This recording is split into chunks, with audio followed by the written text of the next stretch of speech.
আশা করি আপনারা সবাই ভালো আছেন। সচরাচর কিন্তু আমি ক্রিকেট নিয়ে অ্যানালাইসিস করি, ক্রিকেটে ভিডিও নিয়ে আলোচনা করে, কিন্তু এখন বাংলাদেশের ফুটবলটা নিয়ে একটু কথা বলতে হবে, বাংলাদেশের ফুটবলটা নিয়ে একটু আওয়াজ তুলতে হবে।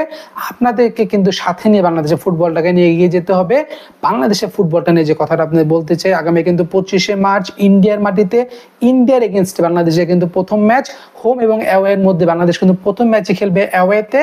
2027-এ কিন্তু এশিয়া কাপের লক্ষ্যে বাংলাদেশের প্রথম ম্যাচ ভারতের সাথে, ভারতের মাটিতে। এখন বাংলাদেশের পারফরমেন্স কি হবে, বা বাংলাদেশ কি কোয়ালিফাই করবে কিনা, বা বাংলাদেশ কতটুকু বা প্রতিরোধ করতে পারবে, সে ব্যাপার নিয়ে আলোচনা করার পূর্বে আমি যাকে নিয়ে আলোচনা করতে চাই সে কিন্তু হামজা চৌধুরী। হামজা চৌধুরীকে নিয়ে আপনারা সবাই চেনেন। সে কিন্তু হামজা চৌধুরী অলরেডি বাংলাদেশের সাথে কিন্তু বাংলাদেশ জাতীয় দলের সাথে তারা কিন্তু অলরেডি ইন্ডিয়ার মাঠে লক্ষ্যে বা ইন্ডিয়ার উদ্দেশ্যে কিন্তু তারা রওনা দিয়েছে। লক্ষ্য কিন্তু একটা ইন্ডিয়া বদের, ইন্ডিয়া মাঠে ইন্ডিয়ার এগেনস্টে কিন্তু একটা জয় লক্ষ্য নিয়ে বাংলাদেশ কিন্তু দেশ ছেড়েছে। এখন হামজা চৌধুরীকে নিয়ে আমি আসলে যে কথাটা বলতে যাচ্ছি, জামাল ভুঁইয়া, তারেক কাজীর পরে হামজা চৌধুরী কিন্তু আমাদের আরেকজন ফরেন রিক্রুটার। সে কিন্তু বাংলাদেশ ন্যাশনাল টিমের জার্সি গায়ে, এখনো কিন্তু তার উদ্বোধন ম্যাচটা হয়নি, এখনো কিন্তু সে অভিষেকটা হয়নি, কিন্তু তার এর মধ্যে কিন্তু সে যথেষ্ট একটা হাইপ তৈরি করে ফেলেছে। কারণ তৃতীয় বাংলাদেশি হিসাবে আপনি যদি জামাল ভুঁইয়ার কথা বলেন, সে কিন্তু রয়েছে, এরপরে রয়েছে তারেক কাজী। তৃতীয় বাংলাদেশি হিসাবে কিন্তু একজন ফরেন রিক্রুট প্লেয়ারকে নিয়ে আমরা এবার কিন্তু ইন্ডিয়া সফরে বের হয়েছি। এখন হামজা চৌধুরীর ব্যাপারে আমি যে কথাগুলো আসলে বলতে চাই, আমাদের দেশে সচরাচর যে কালচারটা আসলে রয়েছে, যে ফরেন প্লেয়ারদেরকে নিয়ে আমরা কিন্তু শুরু থেকে একটু উদাসীন, ফরেন প্লেয়ারদেরকে আমরা পর্যাপ্ত সুযোগ দিতে চাই না, বা ফরেন প্লেয়ারকে নিয়ে আমরা প্লেইং 11-এ নামতে চাই না। অনেক রকম রিজন আসলে এখানে রয়েছে। স্পেসিফিক্যালি কোন রিজন নিয়ে আপনি আলোচনা করব, সেগুলো কিন্তু আপনাকে পুরো ভিডিওটাই দেখতে হবে, পুরো ভিডিওটা আপনাকে কিন্তু বোঝার চেষ্টা করতে হবে। আমি হামজা চৌধুরীর কথা যদি একটু বলি, হামজা চৌধুরী কিন্তু ইংল্যান্ডের একটি ক্লাবে হয়ে খেলতেন। সিলেটে কিন্তু তার জন্মভূমি, তার বাবা কিন্তু সিলেটে রয়েছেন। এরই ধারাবাহিকতায় সে কিন্তু বাংলাদেশি পাসপোর্ট নিয়ে, আমাদের স্বপ্ন নিয়ে, আমাদের সবার আশা নিয়ে সে কিন্তু বাংলাদেশে এসেছে, বাংলাদেশে হয়ে যাওয়ার খেলার জন্য। বাংলাদেশে এখন তার পরিবার, বাংলাদেশে এখন তার মাতৃভূমি, বাংলাদেশে কিন্তু এখন তার দেশ। এখন হামজা চৌধুরীকে নিয়ে আমি যখন কথা বলছিলাম, আমি হামজা চৌধুরীর পজিশনটা নিয়ে যদি একটু কথা বলি, সে কিন্তু মিডফিল্ডে খেলার পছন্দ করে, এবং মিডফিল্ডে এখন সে কি অ্যাটাকিং মিডফিল্ডে খেলবে না, সে মিডফিল্ডে না ডিফেন্সিভ মিডফিল্ডে খেলবে, এটা পুরো কোচ বা টিম ম্যানেজমেন্ট বা সেই প্ল্যানটা তারা অন্যভাবে হয়তো তারা সেটা ডিসাইড করবে। কিন্তু আমি হামজা চৌধুরীকে নিয়ে যে পয়েন্টটা বলতে চাই, আপনি হামজা চৌধুরীর পারফরমেন্সটা কিভাবে জাজ করবেন? আপনি হামজা চৌধুরীকে কি দুই একটা ম্যাচ ট্রায়াল দেখার পরে কি তাকে ছুড়ে ফেলবেন, নাকি আপনি হামজা চৌধুরীর উপর ইনভেস্ট করবেন? এই ব্যাপারগুলো কিন্তু আপনাকে মাথায় রাখতে হবে। আমি হামজা চৌধুরীকে নিয়ে একটু স্পেসিফিক্যালি যদি বলি, যে আপনি যদি তাকে মিডফিল্ডে খেলান তাহলে সে কতগুলো গোল করেছে এটা নিয়ে কিন্তু আপনি তাকে জাজ করতে পারবেন না। কারণ এখানে একটা সমস্যা আসলে তৈরি হবে। আপনি যদি বাংলাদেশের বর্তমান ফুটবল টিমটার দিকে তাকান, সেখানে কিন্তু আমাদের স্ট্রাইকার বা মেইন স্ট্রাইকার বলতে কিন্তু কেউ নেই। ফরওয়ার্ডে কিন্তু রাকিব খেলছে কিন্তু মোরসালিন।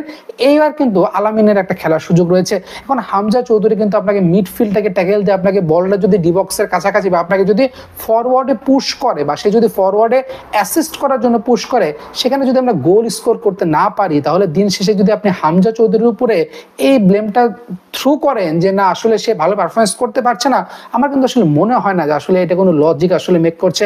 আপনি কোচের কথা যদি একটু বলেন, কোচ কিন্তু অলরেডি হামজা চৌধুরীকে নিয়ে একটা কমেন্ট করেছে, যে কমেন্টটা কিন্তু অলরেডি ভাইরাল হয়ে গেছে, যে অলরেডি তাদের 5টা সেশন বাকি রয়েছে।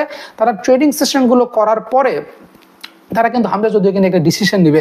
আসলে এই জিনিসটা নিয়েও আমার একটু আসলে ডিবেট করার একটা অপশন রয়েছে। কারণ হামজা চৌধুরী কিন্তু সে কিন্তু ইংল্যান্ডের লেস্টার সিটি হয়ে খেলার তার এক্সপিরিয়েন্স রয়েছে, সেখান থেকে সে ন্যাশনাল টিমে এসে খেলছে, আসার দিনও কিন্তু সে ম্যাচ খেলে এসেছে। সো তার পারফরমেন্স নিয়ে বা তাকে নিয়ে বা সে যে লেভেলের প্লেয়ার বা সে যে কোয়ালিটির প্লেয়ার, তাকে কিন্তু আপনি আসলে প্লেইং 11-এ রাখতে চাইবেন। এখন আপনি বলতে পারেন যে আপনি হয়তো পুরো ম্যাচ তাকে খেলাবেন না, হয়তো হাফ টাইমের পর আপনি তাকে নামাবেন, বা আপনি হয়তো 70 মিনিটসের পর তাকে নামাবেন।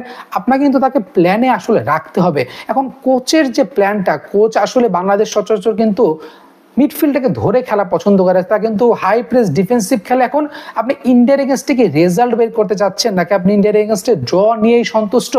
এখানেও কিন্তু একটা পয়েন্ট রয়েছে। এখন আমি হামজা চৌধুরীর কথা যখন বললাম, জামাল ভুঁইয়া কিন্তু টিমে রয়েছে কিন্তু তারেক কাজী।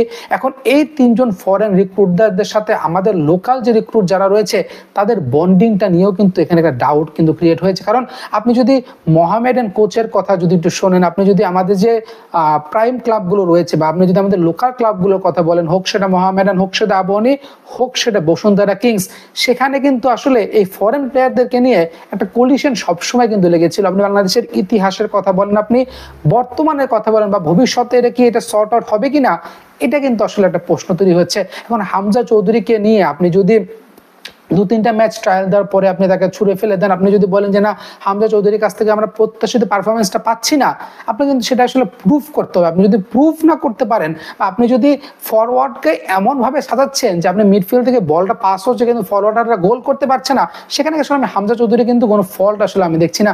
আপনি একটা গাড়ির উদাহরণ যদি একটু বলি, যে একটা গাড়ির ইঞ্জিন অনেক ভালো, কিন্তু সেই ইঞ্জিনটাকে আপনি হাই স্পিডে তুলতে হলে আপনার কিন্তু টায়ারগুলো বলেন, আপনার কিন্তু বাকি যে পারফরমেন্সগুলো রয়েছে সেগুলো কিন্তু ঠিক মতো কাজ করতে হবে। এখন আপনি ফরওয়ার্ডে আমাদের যে পারফরমেন্সগুলো রয়েছে, আপনি রাকিবের কথা বললেন, মোরসালিনের কথা বললাম, আলামিনের কথা বললাম, তারা যদি গোল বের করতে না পারে, আসলে দিন শেষে কিন্তু আপনি মিডফিল্ডারের উপর যদি ব্লেম করেন, আমি কিন্তু মনে করি আসলে এটা কোনো সেন্স মেক করবে না। বরং আমাকে যদি জিজ্ঞেস করা হয়, ইন্ডিয়ার চেয়ে বাংলাদেশের মিডফিল্ডে কিন্তু এবার যথেষ্ট স্ট্রং। আপনি জামাল বইয়ের সাথে আপনি কিন্তু হামজা চৌধুরীকে পাচ্ছেন মিডফিল্ডে। আপনি ইন্ডিয়ার ব্যাপারে যদি একটু তাকান, আপনি আপনার প্রতিপক্ষের দিকে যদি তাকান, হামজা চৌধুরীকে ইনক্লুশনের ব্যাপারে যখন বাংলাদেশ একটা ডিসিশন নিয়েছে, তখন কিন্তু তারা সুনীল ছেত্রীকে নিয়ে এসেছে। আসলে সুনীল ছেত্রী তাদের প্রাইম স্ট্রাইকার, তারাও কিন্তু আসলে ব্যাপারটা নিয়ে অনেক চিন্তিত, তারাও কিন্তু তাদের কোয়ালিফিকেশনটা নিয়ে অনেক চিন্তিত। হাড্ডাহাড্ডি একটা ম্যাচ হবে আসলে 25শে মার্চ ইন্ডিয়ার মাটিতে, ইন্ডিয়ার এগেনস্টে। হতে পারে কিন্তু একটা ইতিহাস। আমার যে ধারণা বলছে, আমার প্রেডিকশন যেটা বলছে, বা আপনি যদি গাট ফিলিং এর কথা বলেন, আমার মনে হচ্ছে বাংলাদেশ এখান থেকে একটা রেজাল্ট কিন্তু আসলে পুল আউট করতে পারবে। যদিও বাংলাদেশের আসলে ওই হাই প্রেস পাসিং বা হাই প্রেস যদি ওই খেলাটা তারা না খেলতে পারে, বা তাদের যে রেগুলার যে খেলাটা আমরা দেখি, তারা যদি সে পারফরমেন্সটাকে বেরিয়ে আসতে না পারে, আপনার কিন্তু জেতার লক্ষ্য নিয়ে মাঠে নামতে হবে। তা না হলে আপনার পক্ষে কিন্তু কখনোই ফরেন কান্ট্রিগুলোতে যে আপনি কিন্তু এখন ইন্ডিয়ায় যথেষ্ট শক্তিশালী একটা প্রতিপক্ষ, যথেষ্ট ভালো একটা ফর্মে কিন্তু তারা রয়েছে। সো তাদের এগেনস্টে রেজাল্ট বের করতে হলে আপনাকে কিন্তু সেই কোয়ালিটি ফুটবলটা খেলতে হবে। হামজা চৌধুরীর ইনক্লুশনটা আপনাদের কেমন লেগেছে, এবং হামজা চৌধুরীকে আপনারা কোন পজিশনে দেখতে চান, অবশ্যই কিন্তু কমেন্ট বক্সে জানাবেন। ধন্যবাদ।